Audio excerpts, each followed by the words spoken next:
numbers is 27 and the product is 648.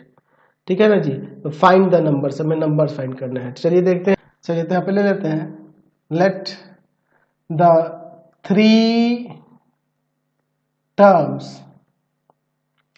of an AP be A minus D, A plus D। चलिए according to question इनका सम दिया हुआ है A minus D, A and A plus D। इन सब का सम कितना दिया है 27। तो यहाँ देखिए D से D cancel, 3A equal to में 27, ये जाएगा डिवाइड में, तो A का वैल्यू 9 आ जाएगा। अब देखिए देयर प्रोडक्ट, यानी अब इन तीनों का प्रोडक्ट दिया हुआ है A माइनस डी का, A का एंड A प्लस D का, वो है आपके पास 9। चलिए देखते हैं इसके बाद प्रोडक्ट, सॉरी कितना दिया है जी 648, 648 दिया है। तो A का वैल्यू यहाँ पर रख देते हैं 9 माइनस डी इंटू में 9 into 9 plus D equal to में 648।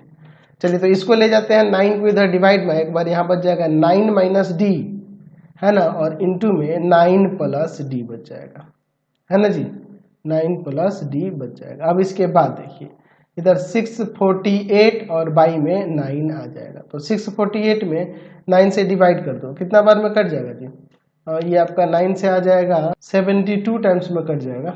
चलिए अब इसके बाद देखिए प्लस माइनस में है तो ए स्क्वायर माइनस बी स्क्वायर निकाल दिए इक्वल टू 72, ये 81 माइनस का 72 इक्वल टू में डी स्क्वायर, यानी यहाँ से आ जाएगा डी स्क्वायर इक्वल टू में आपका 9 आ जाएगा, यानी डी इक्वल टू में प्लस माइनस रूट अंडर 9 यानी कि प्लस माइनस 3।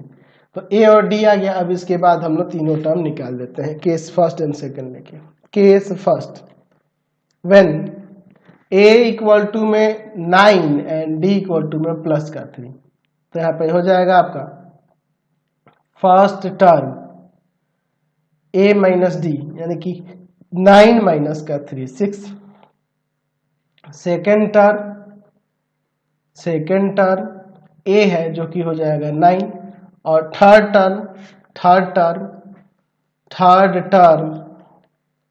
आपका ए प्लस डी है, यानी कि 9 और प्लस का 3 12, तो 6 9 12 आ गया। अब केस सेकंड भी लेके देख लेते हैं, केस सेकंड, ठीक है, व्हेन ए इक्वल टू में 9 एंड डी इक्वल टू में माइनस का 3, तो यहां से देखिए क्या हो जाएगा, फर्स्ट टर्म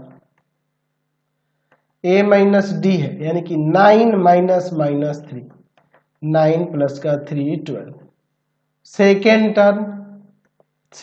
टर्म आपका ए है जो कि है 9, और फिर आपका थर्ड टर्म जो कि है ए प्लस का डी यानी आ जाएगा 9 प्लस का माइनस 3 यानी कि 9 माइनस 3 6, यहाँ पे भी वही है 6 9 12, है ना जी। चलिए चलते हैं नेक्स्ट क्वेश्चन नंबर 3 देखिए, फाइंड द